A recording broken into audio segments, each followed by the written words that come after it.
What's good? It's somebody the ruler, and I'm back with more hip hop and entertainment news. Make sure you hit that like, share, and subscribe button and click that notification bell so you get notified each and every time I upload new content. Now, it was announced yesterday that Megan Thee Stallion came out and basically claimed that her label actually was robbing her.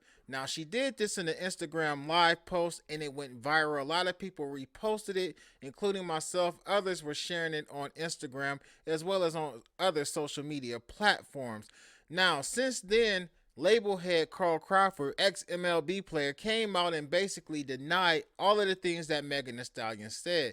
Now, on Sunday, she shared that video claiming that Crawford and his 1501 Certified Entertainment were preventing her from releasing new music. Now, the Houston artist signed the 360 deal, but says she didn't know everything that was in the contract because she was so young when she signed the contract. Now, she's claiming that she was around 20 years old when she signed this contract, and the label allegedly would take 60% of her recording income as well as 30% of her touring income and 30% of profits made from merchandise sales. She also says she attempted to renegotiate this deal after her management at Roc Nation pointed out all of these things to her. She claims that when she got to Roc Nation, she got real management and real lawyers. Do you know that these things are in your contract? And she basically told them no. Now, Carl Crawford went ahead and responded to this, and he said a lot of different things. He said that there were so many holes in her story. He also went on to say that there's some delusional type stuff going on. Now, he talked about her being on the bubble of Hollywood and her 8 million followers has really clouded her mind. He says that the stuff that she's saying is not true. He said it's a lie. Nothing is true. She said, me being greedy and taking money from her, that's crazy. I never tried to take nothing from her. The only thing we ever did was give, give, give. Now she fell for the oldest trick in industry, and he said that Roc Nation is doing the conquer and divide thing. Now, he went on to say that Meg's deal was put together by her late mother and his business partner T. Ferris, who allegedly handled all the business. He said that T. Ferris and her mother did the contract. He said he was new to business at the time and he let his guy T. Ferris run the whole business because he knew absolutely zero about the music industry. He also said that T. Ferris is the one that wrote the contract up. He's saying that T. Ferris is right up under her right now, and he called T. Ferris a snake. He said T. Ferris did the contract, they had their own lawyers, and how didn't you read the contract if you signed two contracts? She signed one contract allegedly with 1501, as well as she signed the contract with 300 Entertainment. He would go on to say, you mean to tell me your mama and your lawyers didn't read over that stuff every time? He said Meg needs to stop lying. She wasn't 20, that she was 23 years old and she was a grown woman and she's just a liar. Now, he also acknowledged that under that particular deal, 1501 does take 60% of Meg's recording income.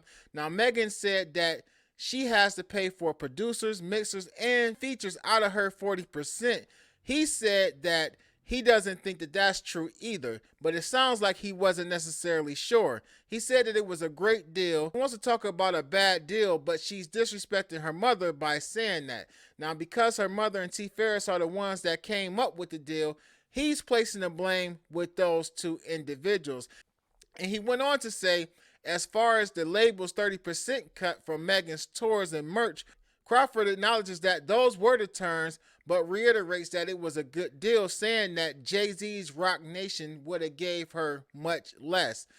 He's saying that they gave her a 60-40 split, but to go ask artists about that. He also said she got parts of her masters in her first deal and said that Jay-Z nor Roc Nation would have ever gave any artist parts of their masters in their first deal. He also went on to say that she's getting $100,000 a show and doesn't want to give up that money, stating that she's done about 15 shows since August and he hasn't received any payment from any of that.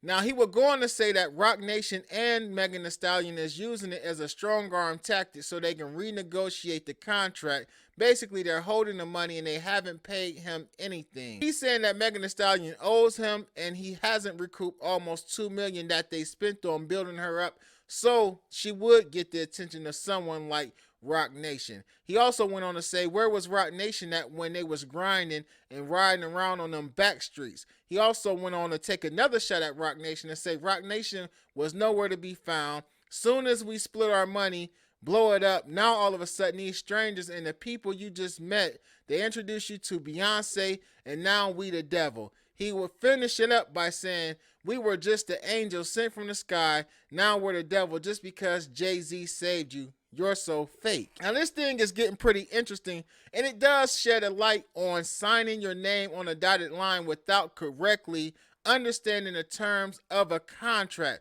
Now, I'm not taking any side on this particular situation because I agree with a statement that Hitmaker made. When you sign your name on a dotted line, you're responsible for any and everything within side of that contract. Now, it is up to the artist and the people around the artist to go through that contract thoroughly so they can make sure that their artist is getting the best deal that benefits them. Now, at the end of the day, when we talk about masters, most artists don't receive control of their masters unless that artist is running the label themselves or they're totally independent. Hopefully, the two parties can resolve this situation. I know Jay Prince came out a while back, as I stated in my last video about this, and said that he would not sit by while one of his homeboys, Crawford, will be getting strong-armed by a bigger label. Now, a lot of people are pointing to Jay-Z, but there's a lot of different people who work at Roc Nation, and I'm not particularly sure how involved Jay-Z is in this deal with Meg Thee Stallion. But get in the comment section. Let me know what y'all think about all of this. I'm Amadi the Ruler. Make sure you hit that like, share, and subscribe button and click that notification bell so you get notified each and every time I upload new content. Peace.